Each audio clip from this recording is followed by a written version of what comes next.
Trauma displays itself in a spectrum of ways and is different for every person.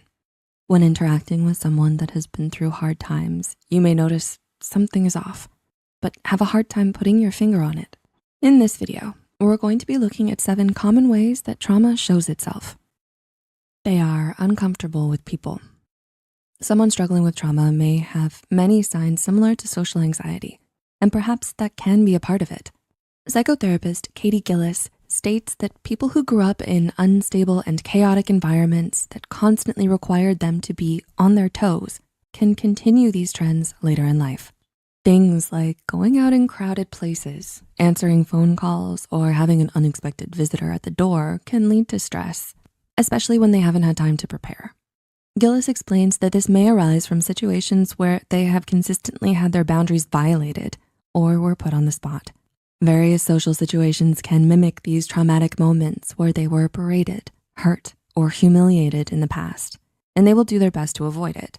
This can strain friendships and make theoretically fun events draining. They shut down or isolate. We can't always control our situations, and sometimes something unexpected happens. For someone with trauma, these unexpected situations can have profound effects.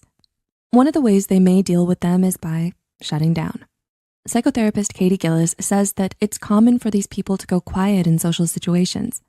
They may withdraw in other ways by finding a distraction or excusing themselves to the bathroom or outside. Different people have different triggers, so things like loud noises or familiar people, even those that look or act similar to someone they know, can lead to a trauma response. Sometimes going out is too unpredictable, causing someone to stay in. In other cases, they plan out what they're going to do in detail. When they arrive at a place, they may locate exits or look over their shoulder in case something happens.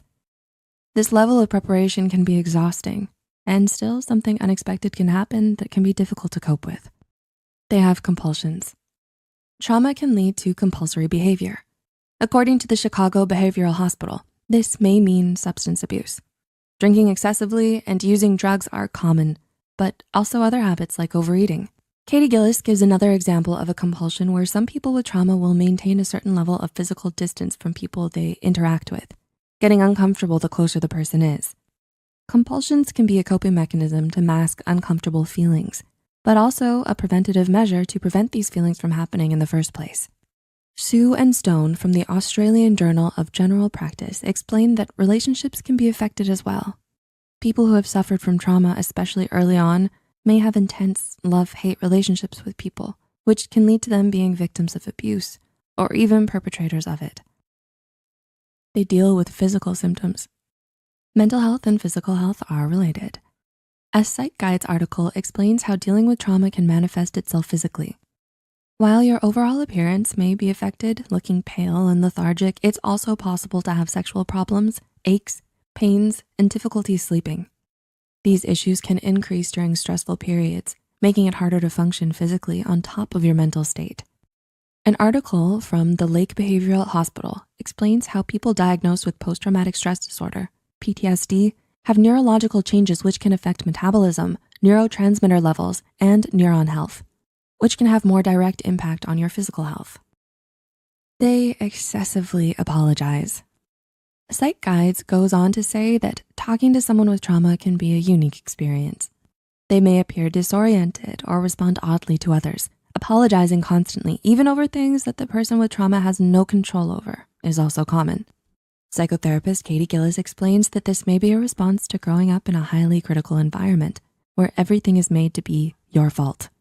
A person with trauma may always feel at fault for any misfortune that happens and will try to make amends with you to avoid your rejection or ridicule, even if you wouldn't react that way. They have emotional outbursts. The Lake Behavioral Hospital talks about how physical changes in your body chemistry affect physical health, but also that these changes impact behavior as well.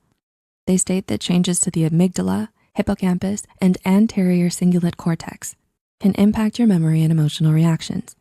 People with trauma may have a shorter fuse, become easily flustered, and experience mood swings. Emotions can be hard to control in triggering situations. As we mentioned earlier, findings from the Australian Journal of General Practice show that heightened emotionality can affect relationships. People with trauma may flip between idealizing or devaluing people in their life, which can have negative outcomes, sometimes leading to abusing or being abused. They disassociate. Disassociation is mentally disconnecting from a situation. People with trauma may do this in situations that they are unable to escape from. Dr. Lori Lawrence from Psych Central describes how this is a freeze response, a specific trauma response like fight or flight. She states that freezing and dissociation are similar to an animal playing dead to survive. While dissociating is meant to protect you in stressful situations, it can be problematic when it is triggered by everyday happenings. When something triggers you, be it a person, a scent, or visual, it can be difficult to come back from it when you are mentally detached. Trauma is difficult for everyone, even though it shows itself in different ways. Everyone struggles with it. It's important when dealing with trauma to talk with a mental health professional. When unchecked, it can affect your quality of life and relationships.